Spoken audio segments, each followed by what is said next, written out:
હું કાજલબેન Chauhan, conductor 2012 Modasa depot.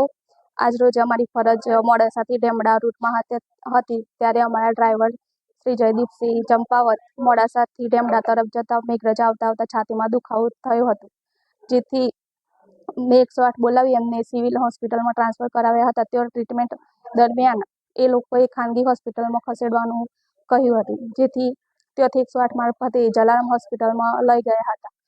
તેઓ third પરના ડૉક્ટરોએ તેમને મૃત જાહેર કર્યા હતા.